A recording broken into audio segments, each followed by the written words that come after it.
Hey everyone, and welcome to the Trusted Sec Elevate Your Threat Hunting Program webinar, where we are going to have a couple of our incident response and threat hunting experts talk to you about just the different ways that you can go about making your threat hunting program even better. But before we go into that, there are a couple of housekeeping things that we want to talk about. First off, this webinar is being recorded. After it's over, if you registered, you will receive an email with a link to the recording. However, a full replay of this will be on our YouTube page. So make sure you go out, like the video, subscribe to the Trusted Sec channel, and click that bell icon to be notified whenever we post a new amazing video. If you do have any questions, please enter them through the Q&A function within Zoom. And if you're not familiar with Trusted Sec, I'll just go over a really brief introduction to us. Trusted Sec is a full service information security company where we provide, where we utilize industry leaders to do hands-on work, helping our clients get through unique challenges and approaches to give them the best quality service that we can. We have solutions for pretty much every security challenge out there, all the way from advisory to penetration testing, to incident response, to remediation, and even more. So please come and check us out if you haven't yet, and we will be more than happy to answer any questions you have about any of our services. That being said, you didn't come here to hear me talk about how great Trusted Sec is. Let me introduce Justin Vaicaro and Ashley Pearson, two of the amazing incident response consultants here at Trusted Sec, who are going to talk about threat hunting. Justin and Ashley, turn it over to you. Hey everyone, this is Justin. Just a little background on myself. Been doing computer stuff here for about we'll say 25 plus years or so. I would say maybe 15 years, starting back, probably dedicated to security. We'll call it certification soup, so I won't go into that, but have some military background for those, on the audience that are prior military. I got a little dual service there with Air Force right out of high school, and then jumped over into the Marine Corps. So for those who can laugh, go ahead. But with that being said, I'll turn it over to Ashley. Hey everyone, I'm Ashley Pearson. I'm also a IR consultant on the Trusted Sec team. Like Justin, I had a couple years in the Air Force, just shy of 10 years in the Air Force, where I did a little bit of everything from system admin to incident response and threat hunting. And I've been at Trusted Sec. I think I just hit my 1.5 year mark.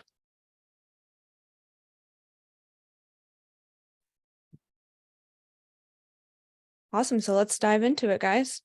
So for those of you who tuned into our last webinar, the threat hunting lessons you won't learn from guides and white papers, we gave a pretty broad overview of kind of like what threat hunting was, what the program might look like, and how to kind of get it off the ground from the very beginning. We did some insight into program goals, some process improvement, and kind of how to integrate in-house threat hunting with maybe some existing security operations. There's nothing super easy about building a threat hunting program from the ground up, so we're going to try to dive in a bit deeper into some of those areas that should help you kind of formalize and level up your threat hunting program from where we left off at. So for the first half of the webinar, I'm kind of going to go into a little bit of the foundational knowledge that we talked about last time, how to get a gauge of where exactly you are now with your program, and then how to start elevating it by getting to know your environment. We're going to go over some questions to ask about your security infrastructure, your attack surface, and logging within your environment. And then I'm going to kind of round it out before I pass it off to Justin with some critical data and key points identification. So I'm sure a lot of you, especially if you're familiar with threat hunting, have probably seen this definition about 100 times. So I'm not going to stay here for too long, but just to kind of cover the absolute basics. There are a ton of benefits to establishing a proactive mindset in your organization. You can find bad and reduce your response time while responding to some adversary activity. And the ultimate goal is to kind of lower that adversary dwell time as much as possible. This can do a lot of good, prevent additional damage from happening to your environment or the loss of sensitive data. Those are things that I'm sure a lot of us are familiar with. But it also helps you develop useful threat intel, especially through researching TTPs for your threat hunts, which can help your detection capabilities in the long run.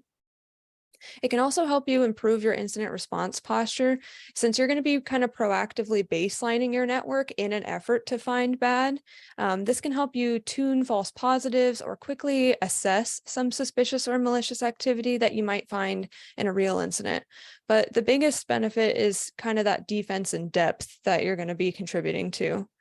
And finding bad, I'm sure for those of you who have experience with threat hunting, that's kind of like the thing that is thrown out with threat hunting. And while that's great and is a totally valid threat hunting tactic, there are some kind of secondary and tertiary benefits in addition to finding bad that can be very helpful from threat hunting. We talked about this last time a little bit, but you can identify detection capability gaps, create future actionable alerts or detection logic for your IR team.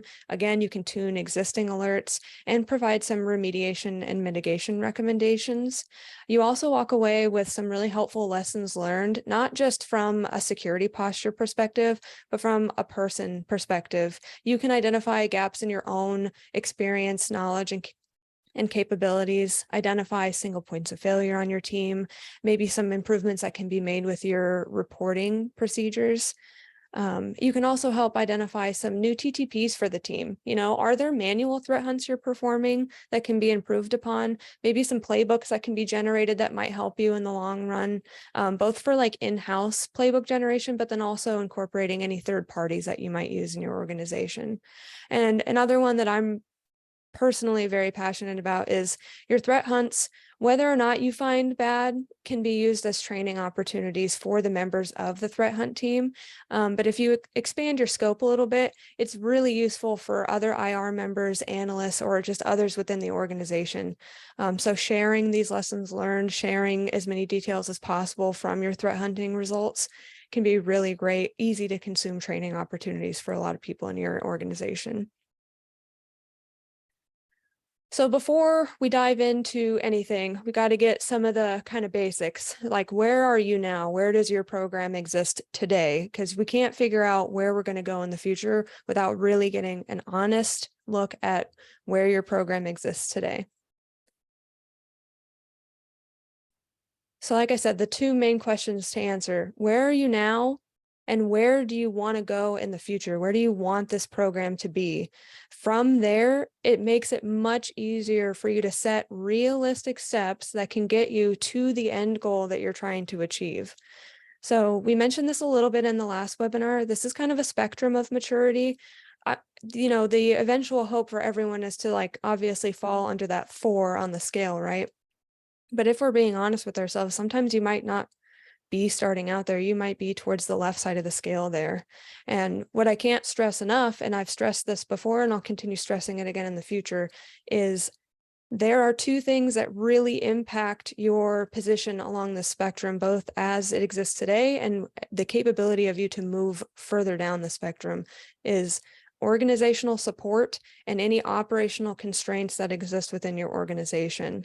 And a lot of what, especially I'm going to be talking about today in the webinar, are going to really depend on those two things. So one thing to keep in mind while assessing your current and future threat hunting capabilities, and we didn't talk about this last time, is data. So that table there at the bottom, as you progress through the maturity model, you are going to require more and more data.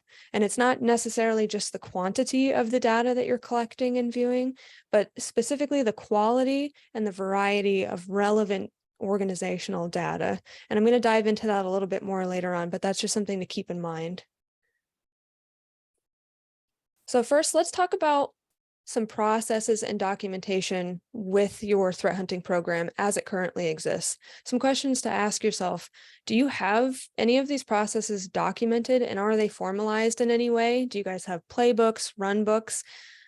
What about technologies that exist within the organization? Are there any that must or maybe should be incorporated into the program that maybe aren't today? And I had mentioned this a little bit earlier too, but let's talk about some of the people that might be doing threat hunting. Do you have dedicated threat hunters, or are you leveraging multiple roles who maybe kind of moonlight part-time as threat hunters, but do other roles within the organization for their primary duty? For the people specifically, either option is totally fine. And this exact layout, the schedule of your threat hunting, that's going to vary from organization to organization. In fact, I've been seeing more and more where your threat hunters maybe aren't dedicated threat hunters, but they kind of do like threat hunting and detection engineering, kind of a little bit of everything. There's not necessarily a correct option writ large for how this is supposed to look. It's going to be very specific to your organization and what you're capable of doing or the personnel that you have available. And while these maybe aren't the most exciting things to get started in threat hunting, these are the kind of questions you need to ask to accurately assess your current maturity level. But then it also helps you get a handle for maybe what your capacity is for future threat hunting endeavors. So there are several stages that are going to be involved in this. Basically, what's driving the know your environment portion of this is you really can't protect what you don't know is there. So getting an understanding of your environment, including log sources, maybe some pre-existing blind spots, this is going to help you steer your threat hunts and help your program align with organizational goals, and is really going to be kind of like a platform for where you can grow this program and mature it in the long run. So, infrastructure. Let's talk about scope and let's talk about complexity. Do you know the scope of your environment, the true scope of it? How many endpoints do you have? How many endpoints are you responsible for looking over or running your threat hunt queries against? Are any of these geographically dispersed, that may have different operating times? That's going to help with identifying some baseline activity for some of your threat hunts. And then are any of these assets internet facing? Do you have remote access portals? Do you have VPNs that employees are going to be utilizing to access internal resources, or maybe any other applications that third parties might be using too? That gets a little bit more into the complexity of your infrastructure, because the complexity of it is going to introduce complexity into your threat hunting program and may also present some of those constraints that we were talking about earlier that are going to impact your ability to mature. So do you have a cloud environment? Is it all on-prem and locally managed, or do you kind of have a hybrid environment going on? What about those third-party integrations? Do they have their own proprietary security protocols or maybe some controls that they're using? That's going to introduce additional complexity as well when you have to balance those third-party integrations and the accesses that they might need to do their job. And then what, if any, security solutions do you have? There's going to be boundary network level security solutions that you need to take into account. And then there's going to be a ton of different things on your endpoints. I'm sure a lot of people have been in environments where you've got like 15 different things that are installed on some endpoints, and it really varies a lot in the environment too. So getting an idea of what the complexity of your infrastructure is like is really going to help you not only with the threat hunting program in general, but honestly with your individual threat hunts as well. So let's dive a little bit deeper into the complexity of your security ecosystem. Getting a holistic view of this is really, really important for multiple reasons. Getting that contextual awareness can give you a deeper, more accurate understanding of what your digital landscape really looks like. And like I had mentioned before, this is really, really useful for baselining. If you know what's normal, if you know what's expected, if you know what type of things you have in your environment, you can find outliers to that normal behavior. Like we had mentioned before, if you've got geographically dispersed things, some user bases are going to have different operating hours than other user bases, and taking that into account during your threat hunts is really important. It also allows you to at least kind of somewhat gauge potential entry vectors or weak spots in your environment. If you've got some legacy devices in there, that's going to be a weak spot that maybe you want to focus your threat hunts on. And we're also kind of playing into that a little bit more, it helps you target your threat hunts. It lets you identify where you might derive some useful information to fuel your threat hunts. And sometimes getting a more granular view into some of these devices can allow you to run some pretty specific threat hunts, which is nice too. It not only helps you do that, but it lets you identify where and how you might be able to set up detection opportunities in the environment, as well as helping you kind of continuously improve your security posture when you become aware of like the full scope of your security ecosystem. This also lets you kind of get an idea of where you can apply any lessons learned from your threat hunts too. And remember all of those pieces from the security ecosystem. Most, if not all of those devices are going to have some sort of logging or alerting associated with the events that they're producing or keeping track of. So you not only want to be aware of what types of things you have in your environment, but where is that useful information stored? Are you forwarding it to a central location or planning to forward it in the future? If we're going to keep everything kind of in their respective application or server or device, who has access to those things during a threat hunt or IR?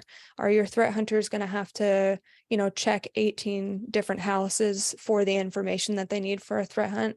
Or is it centralized maybe in a couple different locations? For either situation where you've centralized it, or if you're planning on just kind of keeping it contained in their respective location, how long is that data retained in each of those scenarios? Because I'm sure for those of you who have worked IRs, the historical data is very, very useful for IRs to properly scope it and make sure that you have found everything.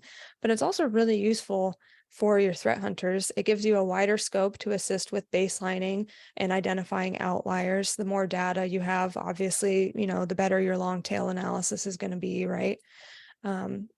How I want to pause here though, because centralizing logs is very useful. But like I had mentioned, sometimes there's going to be some organizational, I don't want to say pushback, but maybe some hindrance there on why you may or may not be able to centralize some of this data. So the main point here isn't just, well, if you're not centralizing it, then you can't really mature your program. It's just get an idea of where this information is stored. That way you know where to go to find it when you're trying to threat hunt. Being aware of, again, those data sources and where you can get that data is really important. And diving just a little bit deeper into some of those, we're going to talk about the critical data points and other elements within your environment to maybe focus on.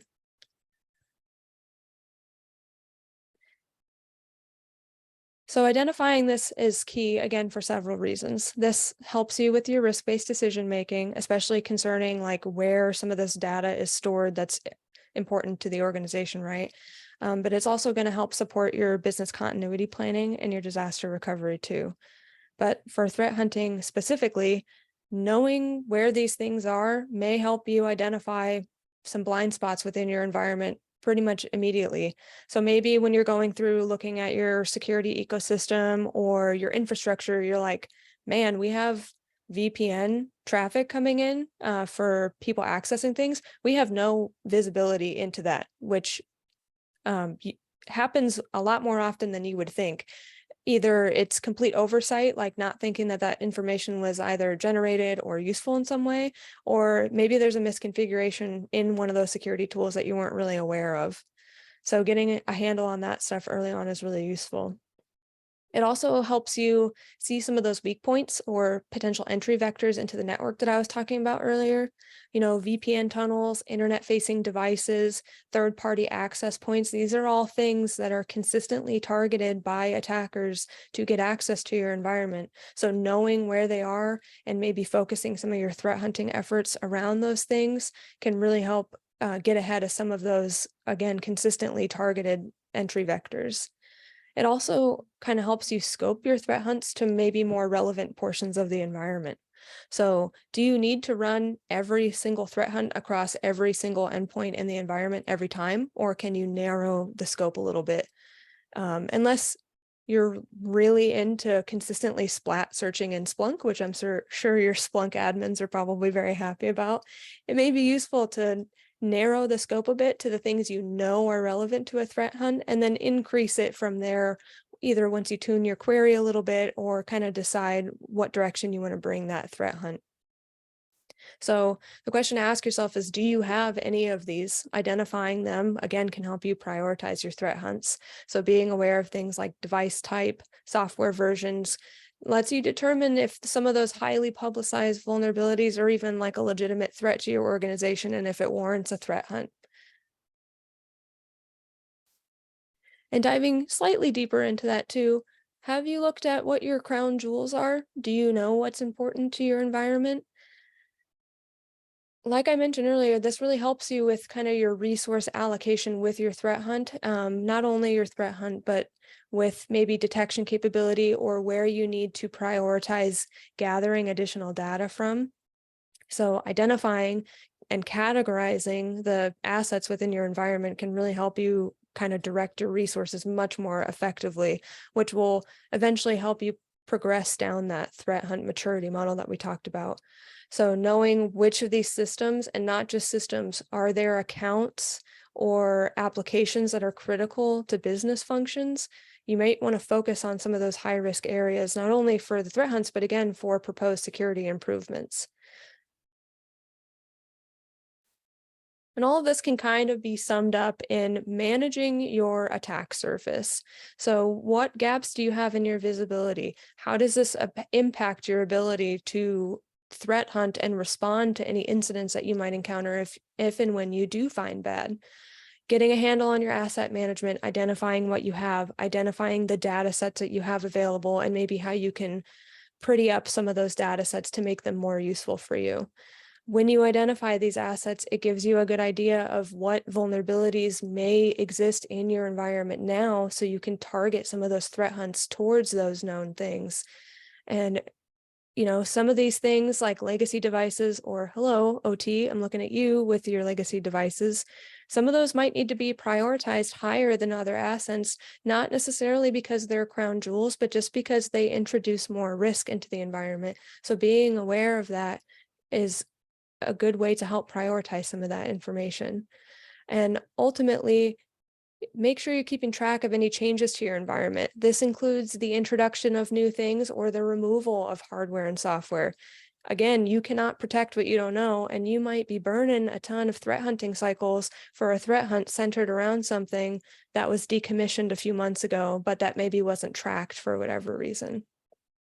And these aren't things that your threat hunters are going to be like doing in a silo. I'm not expecting your threat hunters to go out and like asset manage the entire environment. But like I said, this is going to be something that requires extensive help from multiple areas within the organization. So ensuring you've got leadership buy-in and organizational support is really going to help you get the most accurate picture of where exactly you are now and how you can get better in the future.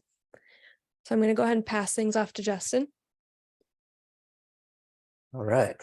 Thanks a lot, Ashley. That was awesome. Ton of content. All right. So we're just going to go ahead and pick up where Ashley left off. We're going to probably segue off of some of the topics there, dive a little bit deeper into some. But let's go ahead and take a look at frameworks, methodologies, and strategies. Next slide, please. All right. All right, so the sections that we're going to look at here are threat hunting methodologies, shifting from ad hoc threat hunting into planned threat hunting. So we're looking at formalizing that threat hunting activity, and then go ahead and tie in some of the threat hunting strategies. So the following sections are going to highlight the areas that we focus on when assisting organizations, shifting their mindset away from taking that ad hoc approach that many organizations take, not to their fault or anything, but it's just, you know, the approach they've been taking, and then transitioning that threat hunting and moving it into taking that formalized process-driven approach. Next slide, please. All right. So threat hunting methodologies.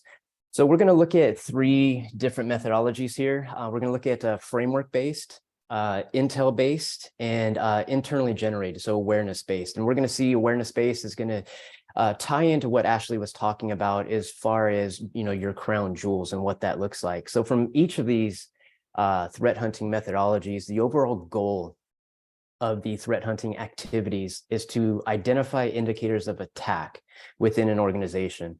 There isn't a right or wrong approach, but the organization will need to identify what is the easiest to formally maintain. And Ashley touched on that, during her portion earlier, but you're going to see why. During each of these methodologies, there's going to be certain complexities, maybe certain capabilities, and maybe even certain roadblocks that may stand in the way that will prevent you from using, a given methodology. But let's go ahead and dive into the next slide here. All right, so framework based. For those of you who aren't aware, this is the MITRE ATT&CK framework. The MITRE ATT&CK framework is, at least in our opinion, one of the most well-known and widely used frameworks that's based off of known attacker TTPs.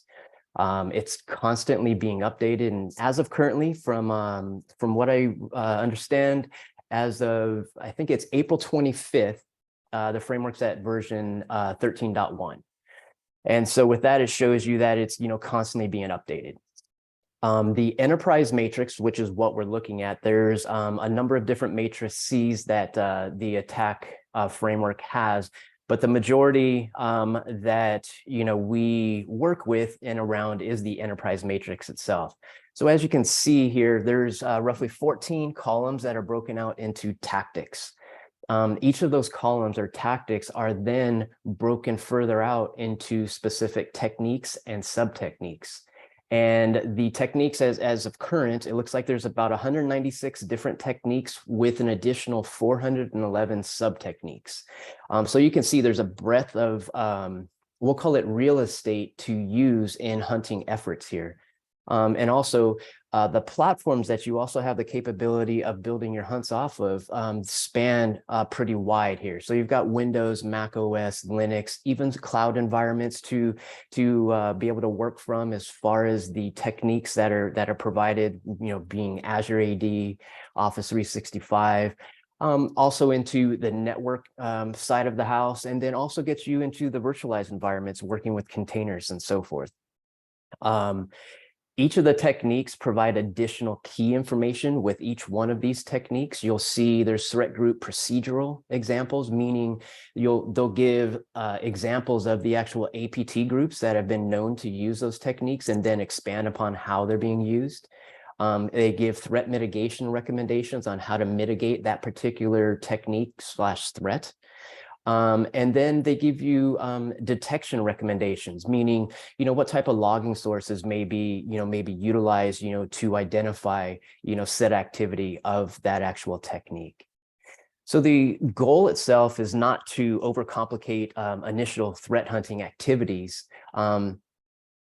But in this case, you can see everything is laid out in front of you. So maybe a simplified way of using the framework-based methodology would be pick a tactic that is relevant to the organization. And I want that to be a key word, relevant. What is meaningful to your environment? Then from that tactic, go ahead and pick a technique or sub-technique that, again, is relevant to your organization. As we talked about the platform, if you don't have any Linux, platforms in your environment, we'll stay away from any type of Linux type threats and focus on your Windows-based threats. And then once you have those two pieces identified, go ahead and create an individual threat hunt, from that simplified approach. Again, that is a very basic, approach to take. And there are definitely additional steps that could be followed, but that's just some, quick recommendations on how to get out of the gate and use the framework-based methodology. All right, next slide. All right, so Intel-based. This is somewhat what Ashley was talking about a little while ago. But what we want to look at here from a methodology perspective is leveraging tactical threat intelligence gathering to extract indicators, so IOCs, associated with new threats. And some of these threats can be newly released offensive tools, shifting attacker tactics, evolving attacker techniques, or emerging APT or UNC groups. And so what that means, or how you would go about retrieving such information, is you'd be, looking for security research blogs that are posted, threat intel write-ups, that would have, new and relevant information around APT group. We'll call it, like I was talking about before, the attacker shifts, whether it's their in the tactics or techniques themselves. Again, picking those APT groups or UNC groups that are relevant to your organizations. And then, for those who are privy that have, threat intel feeds, whether there's security devices that already have built-in threat intel feeds, or you have third-party feeds that are being fed into your intel platforms. Those would be other things to take into consideration when trying to derive an intel-based approach into your hunting methodology. These indicators can lead into SOC alert creation. So out of the gate, indicators are fairly easy to work with. Just for example, you're either using simple IP address, domains, we'll call it email addresses. So you can see how easy you could create simple SOC alerts off of that. Or you can perform the further investigations, which is revolving around your threat hunting activities. So again, the detection logic can be created immediately once you retrieve those. And then when talking about threat hunting, you're going to provide retro hunting activities, which means this is going to be post your efforts of retrieving those indicators, and then doing simplified threat hunting through the platforms that you have available. And it does piggyback off of what Ashley was talking about. What security infrastructure do you have available to you? Do you have a SIM?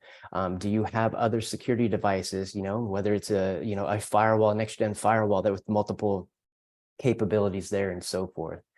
But again, one of the key things here, this does not lead into a full or complete hypothesis when doing just straight intel-based, methodologies here. Next slide. All right, so awareness-based. This is definitely going to piggyback off of what Ashley was talking about around your critical assets. So again, for most security teams, what we have found is there may be a little bit of disparity between understanding where the critical data and assets actually reside. And by having that, we'll call it limited understanding of this information, it does provide some complexity in utilizing the awareness-based approach here. But to assist with that, creating attack graphs to visualize the threat vectors and paths that impact the environment, resources, and data. And what that means is, do you have an understanding, again, where this data sits, where these assets reside within the environment, and then are you able to identify the attack paths to get there? And then the targeted threat hunting is derived or gained from the situational awareness that you put in to get while putting together your threat hunting activities.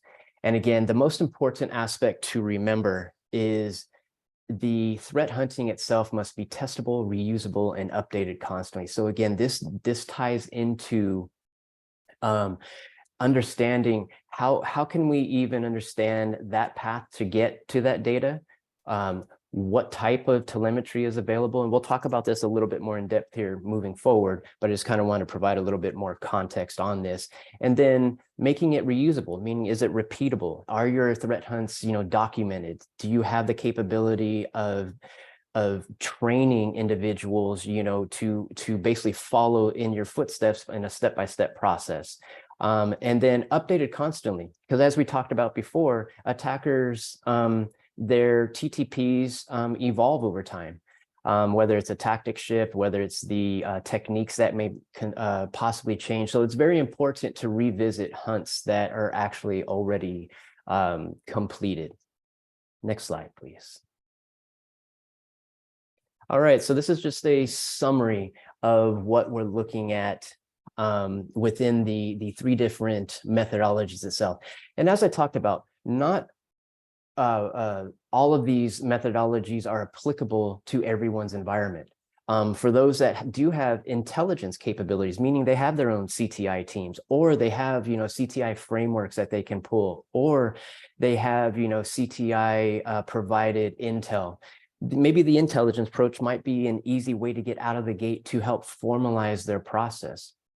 The awareness base, if you've got a security team that is really in tune with their environment, they understand their critical assets, their crown jewels, maybe that might be a very easy methodology to adapt to and build off of initially to get out of the gate, to start building those targeted threat hunts and add that formality. Or a framework approach. Because as I called out, the MITRE ATT&CK framework, it is readily available, constantly updated, and it can provide a very structured way on how to go about, performing your threat hunts, and it really building yourself away from that ad hoc approach. It gives you something to hunt for that is very relevant to your environment. All right, next slide, please. Okay, so let's dive into what this is going to look like moving away from ad hoc into planned threat hunting. So some of the areas we want to look at are operational considerations, threat detection testing, and threat hunt tracking. Next slide, please. All right, so operational considerations. So again, the following areas are important to consider when moving into that formalized threat hunting approach. An important area to consider is operational burnout, because again, this is going to be key. Ashley talked about this a little bit, but if threat hunting is just another operational activity to fulfill, there's going to be some constraints around the complexity of your threat hunting capability. Again, the amount of time you can devote to your threat hunting activities, and then the amount of time that you can actually formalize your threat hunting activities. So looking at it from a planning strategy, what hunting frequency can the team realistically support? Is it weekly? Is it biweekly? Is it monthly? And that's something very important to consider right from the initial stages of your threat hunting objectives. Because what you really want to look at is sustainability. You don't want to just be able to do threat hunting here and there and then have it slowly fade away because operational constraints, overpower the need of your individuals. So it's going to become very important to understand what your capabilities are there. And then how are your threat hunts going to be documented? That is also very important because, again, as we briefly discussed, we want your threat hunting capabilities to be repeatable.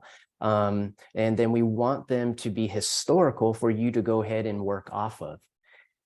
Your threat hunting team breakdown, Ashley talked a little bit about this already, but to dive a little bit deeper into it, are there dedicated threat hunters in the sense of, do you have a dedicated individual that is going to be a hunter? Many operational teams don't have that capability. Will members of another team be required to assist? That's another possibility. We've had clients where they just pull from another team, and during your scheduled threat hunting activities, they'll come in and they'll fulfill that role. And then once they're done, they go back to their team. Or will threat hunters perform that hybrid operational role, which is what Ashley was talking about. They'll have, if we're going to be looking at, say, like a biweekly strategy as far as timing goes, they'll fulfill their normal security operational role for, 2 weeks out of the month. And then, that second and fourth week of the month, that's going to be their dedicated, threat hunting activities. And then with that whole week, there's planning that's involved, there's documentation outside of just the hunting. So as you can see, there's some complexity there that, really needs to be thought about, when putting together your formalized approach. And then threat hunt finding process. This is actually something that we find is not really considered, again, when threat hunting is actually, when the threat hunting activities start. So what does the finding escalation process look like? And this ties into, again, what Ashley was talking about with your formalized documentation.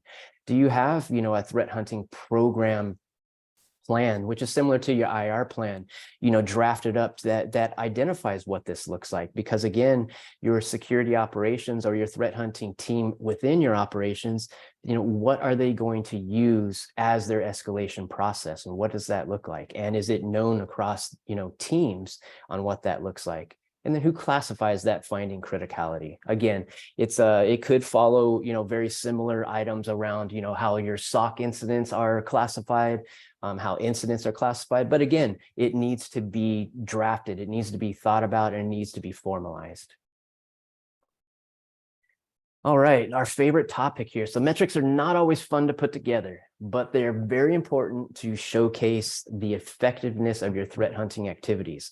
So as you can see, there's a lot of work that is going to be put into your threat hunting activities. There's going to be a lot of time and effort by your hunters. There's going to be a lot of management and oversight, of your leaders. So KPIs are going to be something that are going to become more important for you to put together and to be able to speak up the chain of command, the fruitful output of all your activities and hard work. So some of the KPIs that you can look at, which are very simple and out of the gate to help you get going into communicating the ROI, would be number of validated hunt detections themselves, number of validated hunt detections that are mapped to the MITRE attack tactic, as we talked about from the framework-based methodology there, and the number of completed hunts that are mapped to a MITRE attack tactic. But as you evolve in your threat hunting capabilities and the maturity of your actual threat hunting program, you could dive a little bit deeper here and look at the following metrics. You can look at the number of submitted hunts, the number of backlog hunts, completed hunts, discovered hunt findings, hours taken to complete a hunt task. That's very important because you may not know how much time and effort it takes for a given hunter to complete a single hunt. And that doesn't mean just your hunting activities, the operational side of things. How much time does it actually take to put your plan in place? How much time, does it take, plus the activities that are doing, plus your after action report per the hunt, so your hunt findings. And then if you want to bake into that, even the communication that takes place after the hunt finding or report is actually put together. And the last is number of incidents that are created from the actual hunts themselves. So as you can see, you can get very intricate in the metrics that you provide there. Okay, next slide. All right, an important part of threat hunting that is often overlooked is offensive technique testing to validate if a detection is even possible. You can almost consider this as a purple team exercise that is baked into your threat hunting process. This is where we find with many of the clients that we have worked with, they do the threat hunting. So they'll read a particular threat, write-up, and they'll get some indicators or they'll get some TTPs that they can work from, and then they immediately just start threat hunting in the platforms that they have available. But there's a failure in that methodology or that process or approach that by taking that, you're missing the preliminary pieces here of testing and validating what you know about that given threat. And then what you can see, what we're going to talk about here, or what you can't see. So some common areas to consider that will cause threat hunting blind spots are security tool visibility gaps and centralized logging gaps. Ashley talked about this from an infrastructure side of the house. Does the security team truly understand the security tools that are deployed? And what I mean security team, the hunters that are going to be fulfilling, the activity. Do they understand what the visibility gaps are? From the centralized logging, do they understand what is actually being forwarded into your centralized log repository there, whether it's your SIM or another tool? And so with that information, that really helps govern your capability to be able to hunt, but then it also allows you to call out your assumptions on what can and cannot be seen. A few open source automated adversary emulation tools that can be used is Red Canary Atomic Red Team or MITRE Caldera. So again, if you haven't used any of those tools, I highly recommend attempting to use them. They're fairly easy to deploy. You can locally install them and then running tests on them or running tests with them. But again, this will get you out of the gate. They're by no means your silver bullet to testing, but they do provide a capability and they're constantly updated.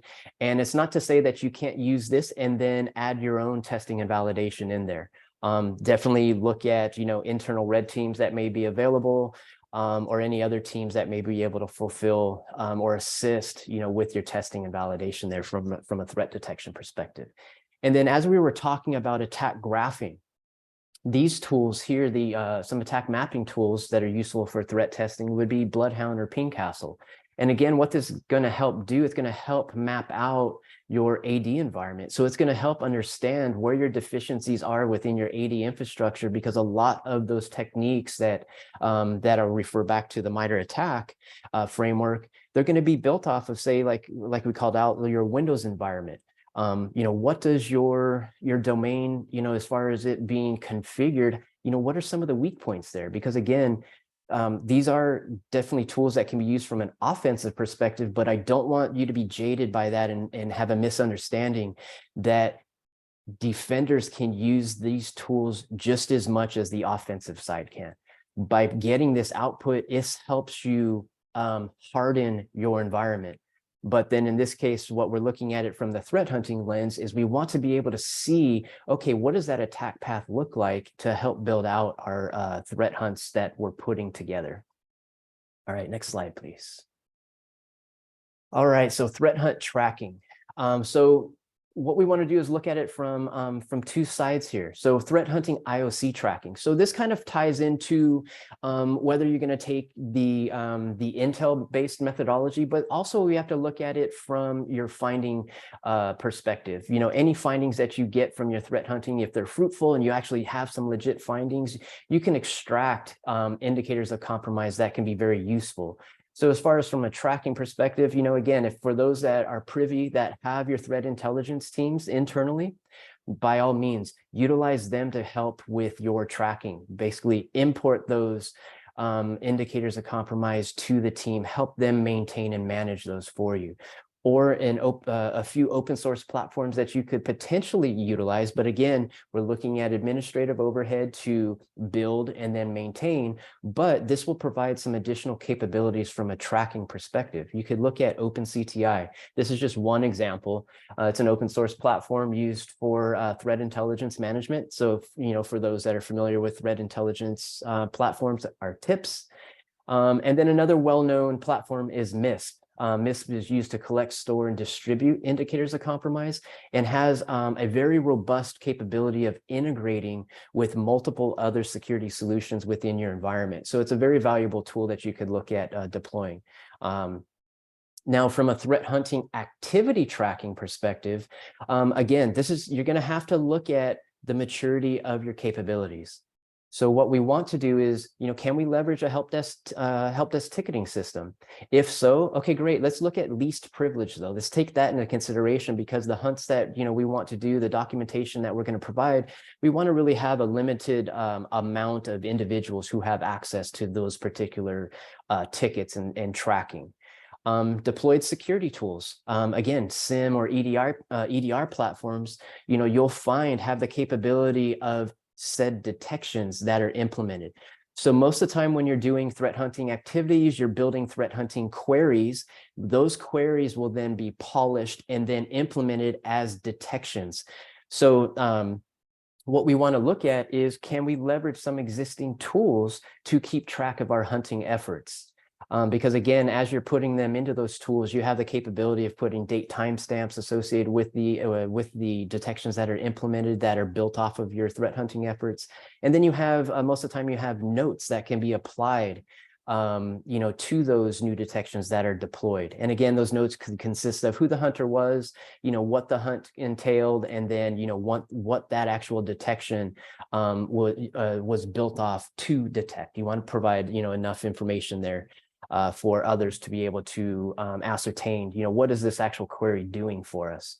Another one that we like to use is the Palantir ADS framework documents. We work with clients to build these out. They're very robust. They are time consuming. I won't, don't get me wrong there, but they're very versatile. It doesn't mean you have to use all of the given sections within the ADS framework, but it's a very easy way to get a very formalized approach into your tracking of your threat hunting efforts. And then as a last bullet point there, your glorious Microsoft Excel spreadsheets.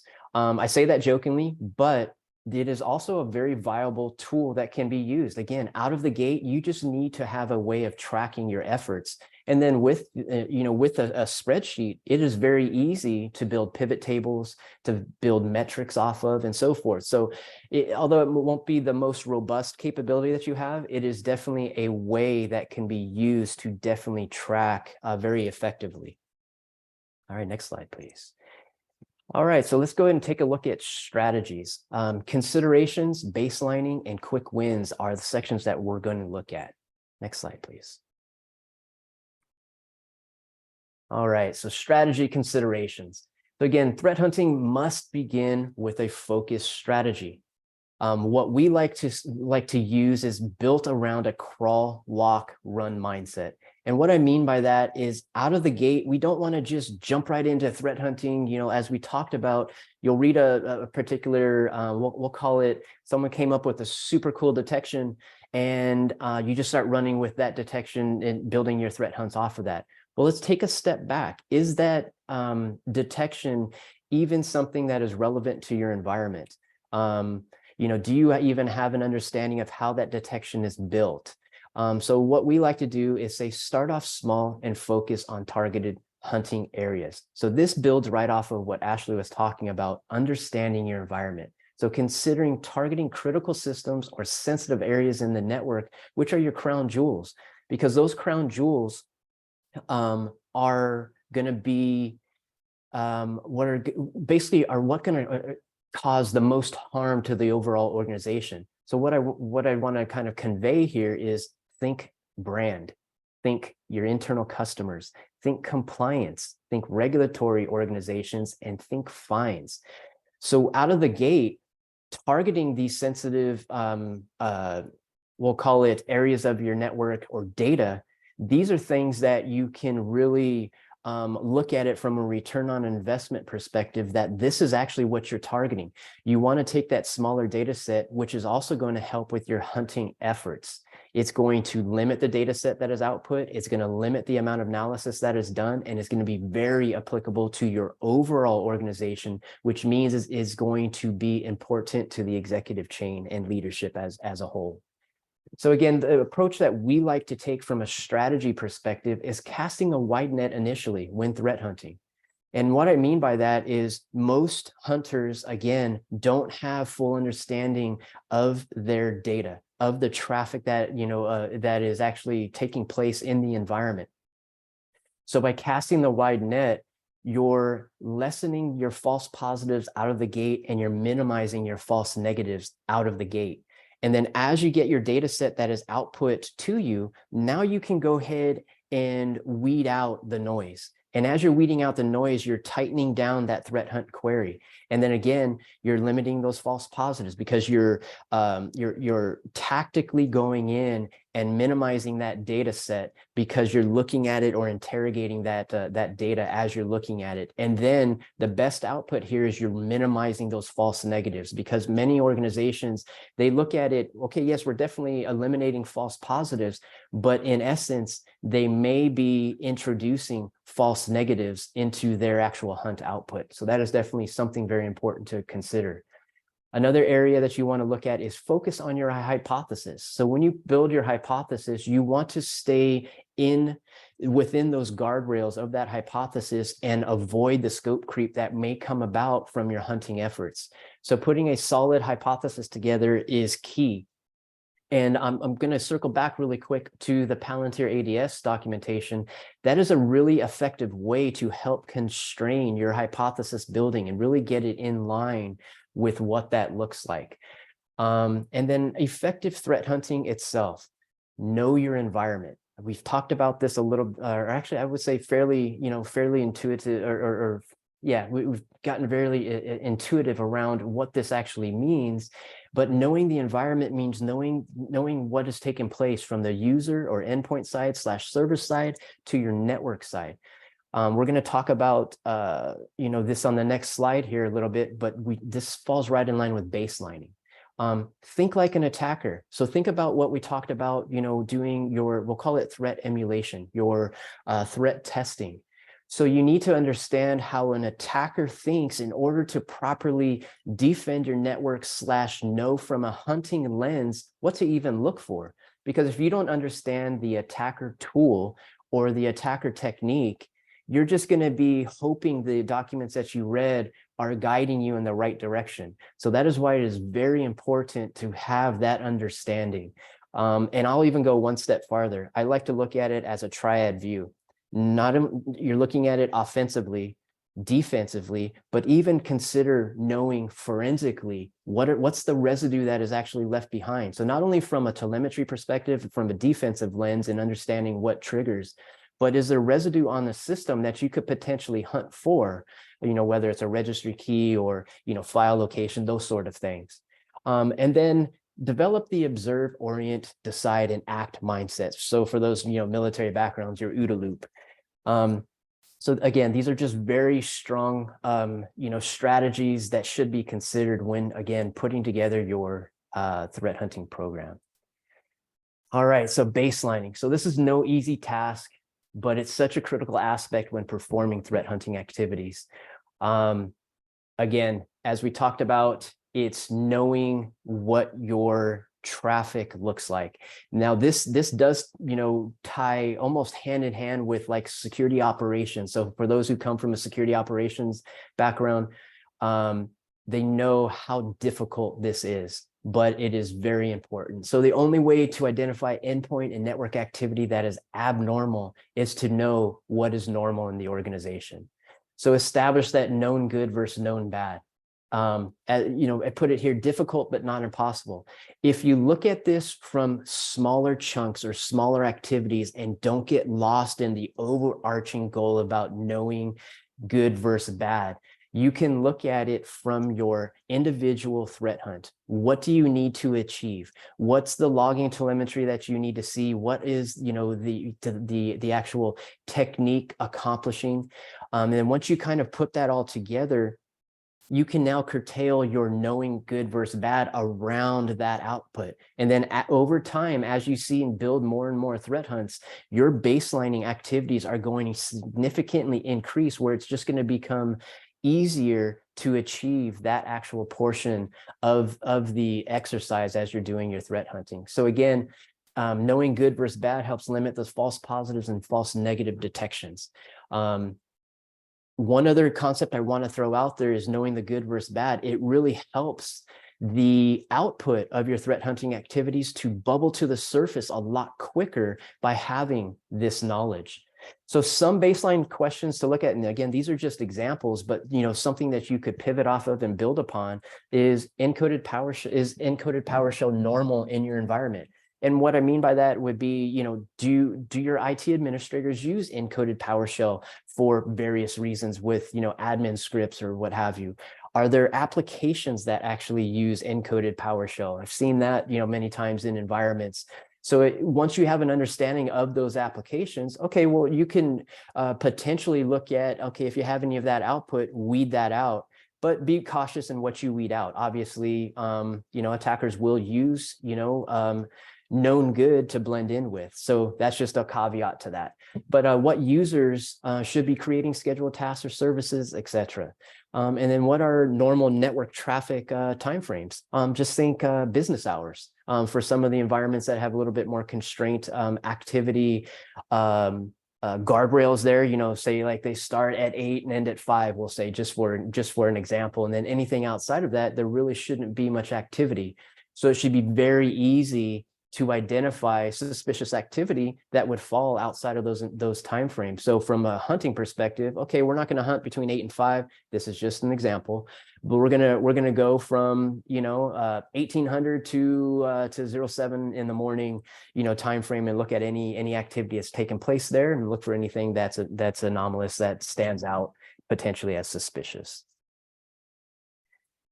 All right, now, so hunting quick wins. So again, what these would be considered and what we use many times on our threat hunting engagements are quick wins. And what I mean by this, these are threat hunts that require a little less data analysis. And again, this goes with knowing the environment.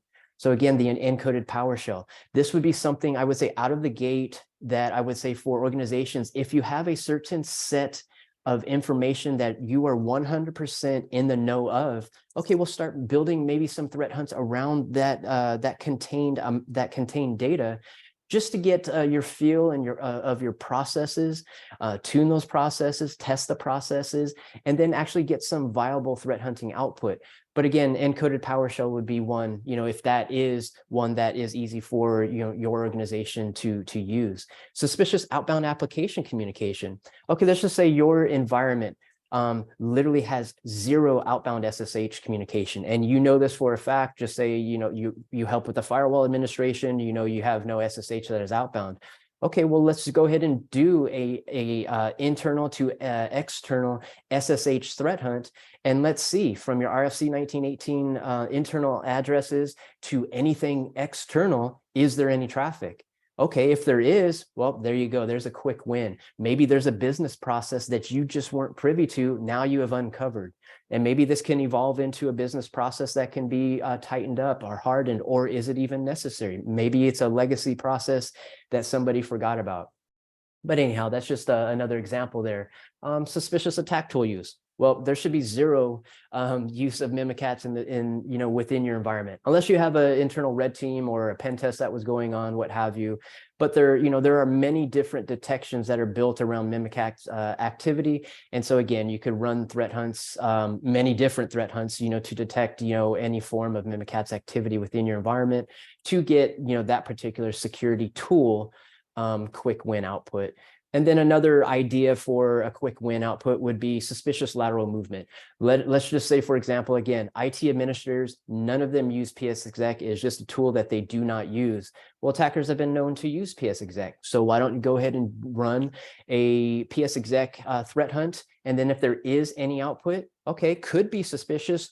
Or again, is it, maybe either some shadow IT ops that's, taking place, utilizing it, and what have you. Again, these are just ideas on quick wins to get out of the gate. But they do provide some ideas on how you can go about taking a crawl, walk, run approach into your threat hunting activities.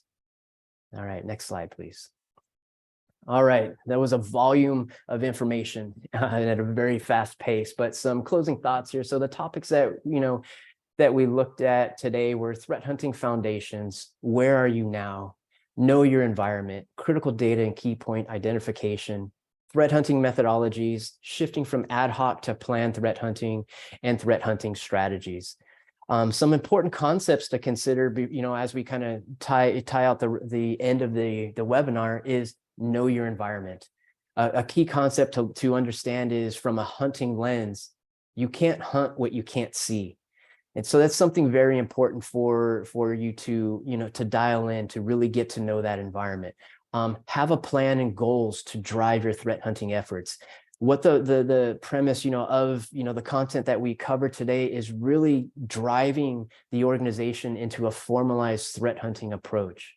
Threat hunting must integrate into both your SOC and IR processes. So think of like a Venn diagram, IR one side, SOC on one side, and then threat hunting right in the middle. There needs to be that bleed over between all three of those business capabilities in order to have a very integrated, seamless process in your threat hunting activities.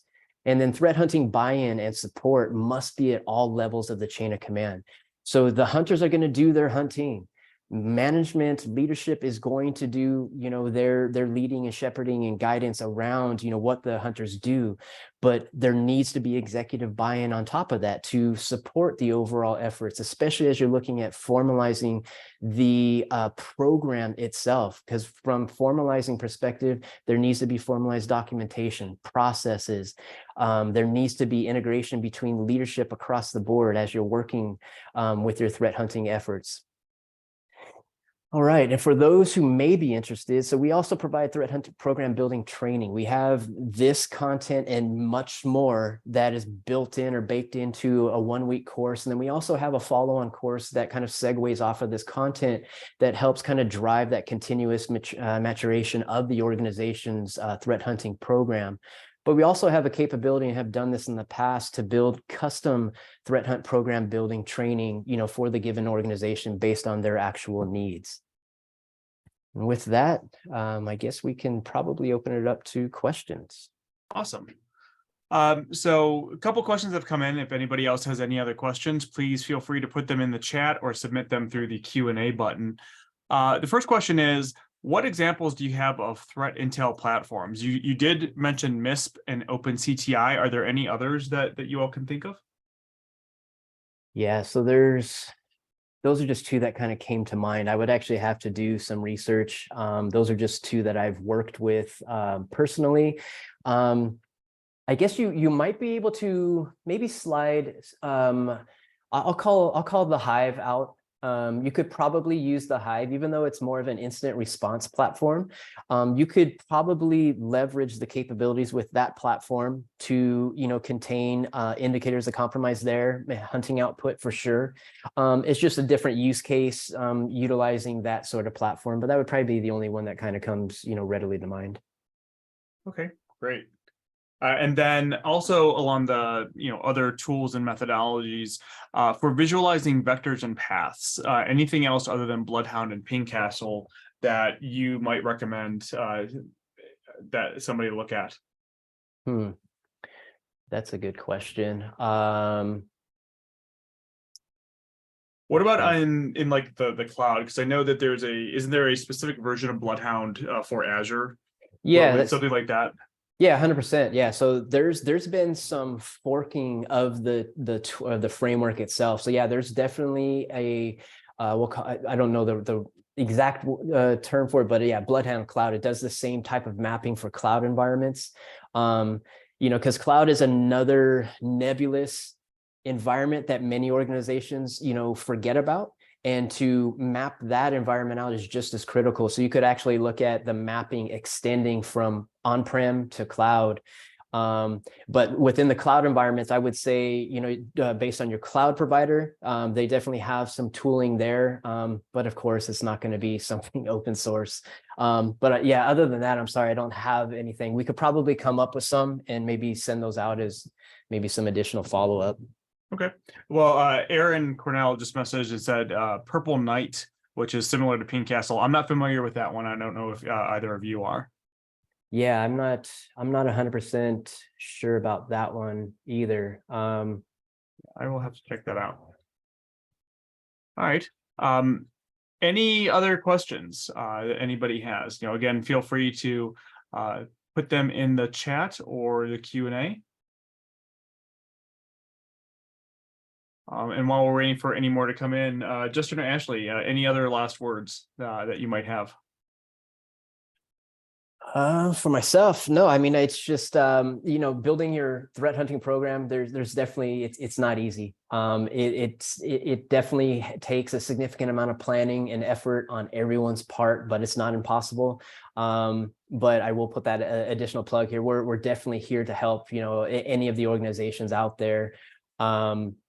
Yeah, what we found, and I think why we felt it was, needed to do such a webinar is there's a lot of, say, detection engineering type, write-ups out there, super cool research being done, but unfortunately, there's not a lot of readily available resources out there about how to even begin your threat hunting efforts, and then how to maintain them, which is, maintaining that program itself. Awesome. Yeah, nothing from me either. I just wanted to thank everyone for tuning in today. It's awesome seeing a great turnout, especially considering, how much effort Justin and I have put into researching and putting it together. So thank you everyone who tuned in today. I hope it was helpful. If Justin and I are both on Twitter, I'm always open to feedback, or if there's anything you want to see, feel free to hit me up. But thank you. So we did have some other questions come in, but actually 2 more questions just came in, which are pretty similar. How would you start your career as a threat hunter, or even just kind of start? Where would you start to even just start messing around with threat hunting or dabbling in it? Nice, Ashley. I'll let you feel that one. Yeah. Honestly, I think when I was starting out, it just doing things like this, going to webinars. Before I got hired at Trusted Sec, I would go to like all the Trusted Sec webinars. Black Hills has a ton of stuff. I think Black Hills is always doing like a pay what you can kind of course for like an intro SOC kind of training. I basically just recommend diving into as many free resources as possible, learning about Windows internals, especially if you're in a Windows heavy environment, like learning about what is happening in certain attacks, not just, oh, this is bad because this random blog said it's bad, but just, what makes an attack work? What's the behavior look like behind it, and kind of diving into that kind of stuff. Great. Looking for any other questions. We'll give it another minute or so. Oh, I saw a comment in the chat too, who mentioned home labbing. I agree. I started a home lab when I first got started doing things too. Super helpful. And you can build home labs for pretty cheap and run attacks in there, see what kind of telemetry you can scrape up using like Windows event logs and stuff like that. Super useful. Awesome. Well, I think that is all of the questions that I've seen come in. So again, thank you everyone for coming to the webinar. Just to reiterate, we will be sending out a link with the recorded video, and it will also be on our YouTube. So please forward that out to anybody who wasn't able to attend. With that, thank you everyone, and have a good rest of your day.